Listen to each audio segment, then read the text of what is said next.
శ్రీరామ్ నవమి శోభయాత్ర తర్వాత వారం రోజుల తర్వాత ఇప్పుడు కూడా వీర హనుమాన్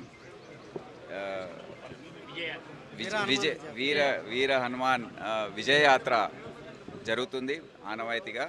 సో ఈ సంవత్సరం ఏప్రిల్ 12వ తేదీ ఇది వస్తుంది. సో దాని గురించి ఈరోజు ఇక్కడ కోటి మెడికల్ కాలేజ్ ఆడిటోరియంలో సమన్వయ సమావేశం జరిగింది. దీంట్లో విహెచ్పి బజరంగ్ దళ్ సంబంధించిన ప్రతినిధులు పెద్దలు అందరు కూడా వచ్చారు.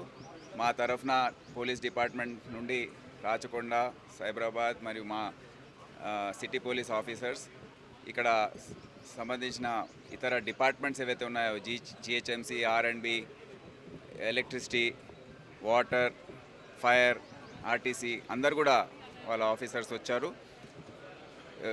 2 గంటల పాటు వారి వారి అభిప్రాయాల్ని, ఏమేమి పనులు ఇంకా మిగిలి ఉన్నాయి, ఏవే పనులు చేపట్టాలి, ఏ విధంగా పూర్తి సమన్వయంతో ఈ యాత్ర కొనసాగించాలనేది పూర్తి స్థాయిలో దీని డిస్కషన్ అయ్యింది.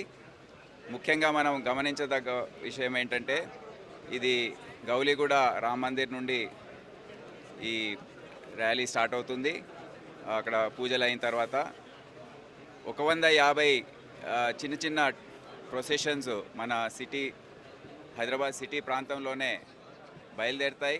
దాంట్లో ఎక్కువ శాతం వచ్చి మెయిన్ ప్రొసెషన్లో కలుస్తాయి. సైబరాబాద్, రాచకొండ ఇతర కమిషనరేట్స్ నుండి దాదాపు 46 ప్రొసెషన్స్ వస్తాయి. ట్రిబ్యూటరీస్ వచ్చి ముఖ్యంగా ఇక్కడ కలుస్తాయి. దాంట్లో పెద్దది కర్మాన్ ఘాట్ నుంచి బయలుదేరి మళ్ళీ రాచకొండలో వెళ్ళి మళ్ళీ హైదరాబాద్ సిటీలోకి వచ్చి మెయిన్ ప్రొసెషన్లో కలుస్తుంది. గత సంవత్సరం అనుభవం ప్రకారం అది కొద్దిగా ఆలస్యం కావడంతో ట్రాఫిక్ ఇష్యూస్ చాలా వచ్చాయి. అయితే అది ఏ విధంగా అధిగమించాలో అనేది దానిపైన డిస్కషన్ జరిగింది. అదే కాకుండా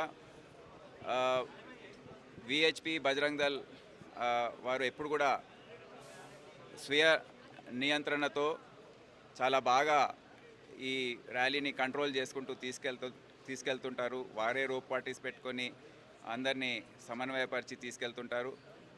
పోలీస్తో మంచి సమన్వయం పోలీస్ స్టేషన్ స్థాయి నుండి కూడా అందరూ ఏర్పాటు చేసుకొని గత వారం రోజులుగా డిస్కషన్స్ అన్నీ కూడా జరుగుతూ ఉన్నాయి.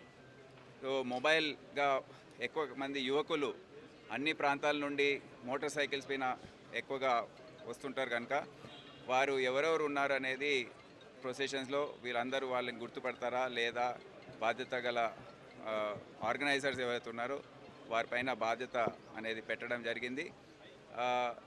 బై లేన్స్లో బ్యారికేడింగ్ ఇవన్నీ ఆనవాయితీగా ఏదైతే మేము చేస్తామో అవన్నీ మేము చేసుకొని దాదాపు మా సిటీ పోలీస్ మొత్తము మేము 17,000 మంది మేము ఉన్నాము. మొత్తం కూడా డ్యూటీలో ఉంటాము ఆ రోజు. అదే కాకుండా బయట నుండి కూడా ఒక 2-3 వేల మంది స్టేట్ ఆర్మ్డ్ పోలీసు, ఇతర వేరే పార్టీస్ ఏవైతే ఉన్నాయో గ్రే హౌండ్స్ కానివ్వండి, ఆక్టోపస్ ఇవన్నీ కూడా డిప్లాయ్ అవుతుంటాయి. ర్యాపిడ్ యాక్షన్ ఫోర్స్ సెంట్రల్ గవర్నమెంట్ది అది కూడా వస్తుంది. సో ఇవన్నీ ఏర్పాటు చేసుకొని మేము పూర్తి స్థాయిలో ఈ బందోబస్తు ప్రశాంతంగా జరిగే విధంగా మొత్తం ర్యాలీ ప్రశాంతంగా కొనసాగించే విధంగా మేము అన్ని చర్యలు తీసుకోవడానికి సిద్ధంగా ఉన్నాం. ఈ ర్యాలీ 12.2 కిలోమీటర్ల లెంత్లో ఉంది. దాదాపు 10:30-11 గంటల ప్రాంతంలో ఇది ప్రారంభమయ్యి రాత్రి 7:30-8 వరకు కొనసాగుతుంది. వేరే చిన్న చిన్న ర్యాలీస్ వచ్చి దీంట్లో కలుస్తుంటాయి, వెళ్తుంటాయి. సో ట్రాఫిక్ సమస్యలు ఆ రోజు శనివారం కనుక ట్రాఫిక్ కూడా ఉంటుంది. వర్కింగ్ డే అది. మా గవర్నమెంట్ హాలిడే ఉన్నప్పటికీ సెకండ్ సాటర్డే, కానీ నార్మల్ ప్రైవేట్ ట్రాఫిక్ ఉంటుంది. సో అవన్నీ కూడా దృష్టిలో పెట్టుకొని మేము ట్రాఫిక్ డైవర్షన్స్ కానివ్వండి, లా అండ్ ఆర్డర్ అరేంజ్మెంట్స్ కానివ్వండి అన్నీ కూడా చేసి పెట్టాం. దాదాపు మీరు మాట్లాడతారా? చెప్పేశాను కదా, అయిపోయింది, చాలు.